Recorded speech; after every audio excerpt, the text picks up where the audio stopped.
Sa ibang balita, ilang buwan na pong lubog sa tubig baha ang bayan ng Hagonoy sa Bulacan.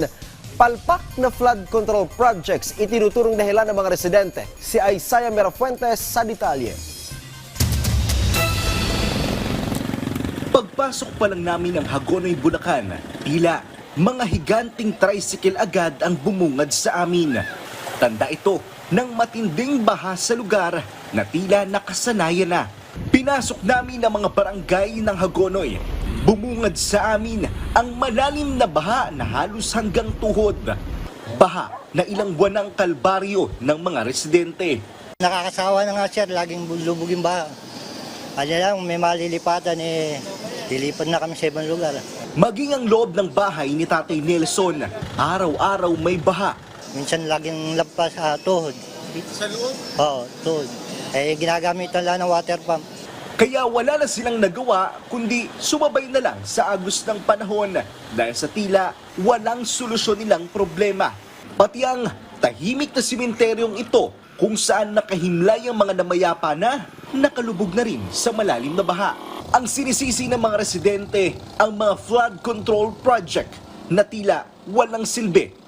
Ang mga flood control ay tila mga pandesal na puro hangin lang ang laman sa loob. Basag-basag na at kaya't paniguradong walang silbi. Susubukan kong puntahan itong mga flood control projects na sinasabi ng mga residente dito na tila naunsyame. Meron namang naitayo pero putol-putol. Ito lang daw yung natatanging daan para makita namin itong mga flood control projects. Kailangan naming dumaan dito sa patong-patong na kawayan. Parang slowly but surely, daan-daan lang. Baka bigla akong malusot eh.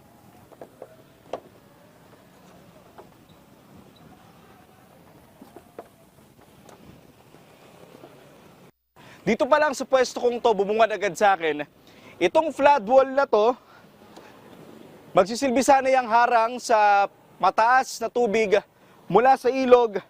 Pero kung makikita nyo, basag na yung mismong flood wall at walang laman yung loob. Kitang-kita na manipis yung pagkakagawa ng flood wall. Kaya ang baha dito sa Hagonoy, Bulacan, napakalaki rin. Kaya ang ilang mga residente rito, mas pinipili na lang sumakay sa bangka para makapunta sa kanilang pupuntahan dahil mas mabilis daw ito. Base sa sumbong sa Pangulo.ph, 16 ang flood control projects sa Hagonoy, Bulacan.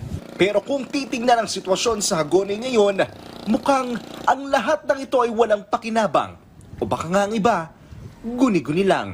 Sinubukan namin kunan ng pahayag ang lokal na pamahalaan ng Hagonoy. Pero ayon sa opisyal ng City Hall, wala umano ang mga opisyal sa nasabing opisina. Isaiah Merafuentes para sa Pambansang TV sa Bagong Pilipinas.